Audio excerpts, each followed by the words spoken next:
Stray is the perfect cat simulator, capturing all the confidence and grace of being a cat, and proving once and for all that all cat owners want to do is become a cat, and that cat life is best life. Oh, also the world ended or something, but we'll get to that in a bit. Let's start with the gameplay. Stray put in a meticulous amount of detail into capturing the elegance and grace of being a cat. And the thing is, playing a cat is such a good idea for a video game. I'm surprised it hasn't been done before, because when you think about it, they kind of already feel like video game characters. They're agile, allowing them to jump and traverse difficult terrain. They're stealthy, allowing them to get in and out of places others wouldn't be able to. They're apex predators, often killing purely for fun and not necessity. And they're a little bit derpy. Honestly, the cat in Stray isn't much different than the average protagonist in a AAA game. Jin Sakai in Ghost of Tsushima is agile. That game is all about sneaking into places, and as the player, you spend most of your time killing people that probably don't need to be killed, and chasing around birds and foxes like a madman. And how much time did you spend in Breath of the Wild fishing and looking for Korok poop? So basically what I'm saying is that Stray is a lot like Ghost of Tsushima and Breath of the Wild. Let me explain. While there's no combat in Stray per se, the gameplay is similar in that the game is all about exploration, about just existing in a beautiful world and just sort of taking it all in. And you do this in the way only a cat could, by scratching and jumping on everything. The jumping though is very contextual in Stray. You can't just jump whenever you want, wherever you want. You have to look for a little button prompt to appear on the surface you want to jump to. When you combine that with the fact that there's only ever really one way to complete your objective, it results in a lot of gameplay that's just you running around looking for the little X to appear on the surface you need to jump to. It's not a platformer. You never need to carefully line up your jump or time it. If the button prompt is there, it's safe to jump. There's some light puzzles to do that often just require you to act like a cat. Like, you may have to knock some things over, jump on some stuff, claw some stuff, that sort of thing. They're all fairly easy, and some of them do feel like the platforming where you're just running around looking for the little button prompt, but there was some fun ones near the latter half of the game.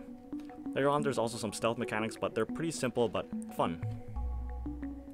The parts of the game I enjoyed the most were the parts where you're just being a cat, skulking through the streets, running across rooftops, jumping on tables and knocking stuff over, playing the cat rendition of Beethoven V.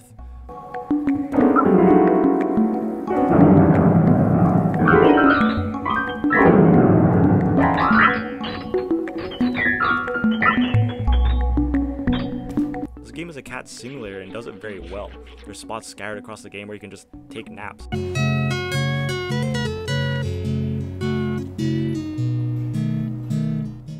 Carpets and couches to scratch up. Even when you jump, it feels distinctly like a cat jumping.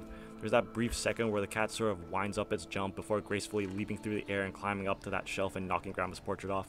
Or when they put a little vest on the cat and they suddenly act like they're carrying the weight of the world until they get used to it. And the animations for the cat are incredible.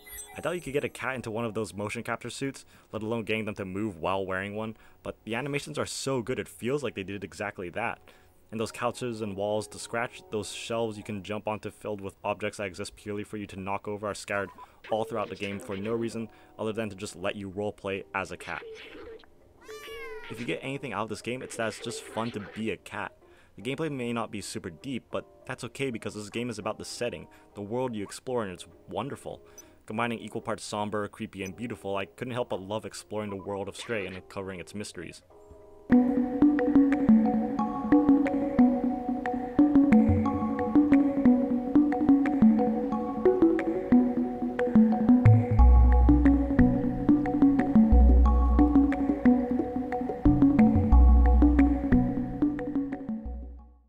When we first saw this game, it looked like it was going to be a cyberpunk setting, but that's not entirely true.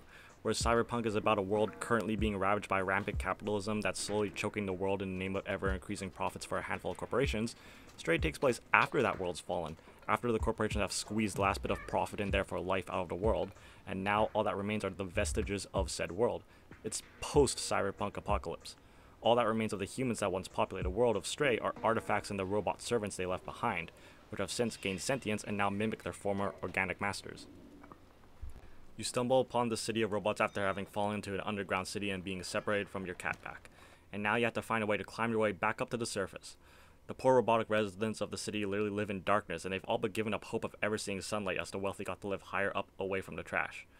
There's these facehugger things too that eat metal and have taken over whole parts of the city.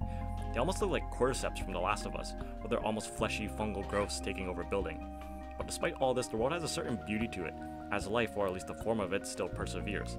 Plants still manage to grow thanks to some miraculous scientists from way back in the past, and the robots now are genuinely self-aware and have their own society, families, and friends who band together for survival.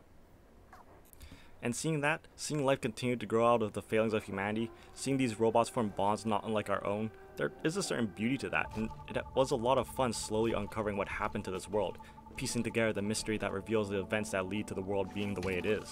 It's never explicitly said what happens, instead it's all subtly told through environment and contextual clues. You have memories you can find that expand on it a little more, but for the most part, it's up to your own interpretation, which is something I really liked. The devs trusted the player to figure things out, and to take what they want out of it. In my case, I like to think that no matter how bad things got, we'll find a way through it all, with help from our friends and family, or even a stray cat. If you made it to the end of this, you didn't make it to the end of this. No one makes it to the end of my videos. I'm kind of making these more for myself more than anything at this point, so if you somehow did make it to the end of this, I don't know, type cat litter or something into the comments. Like and subscribe and too, I guess. I don't know.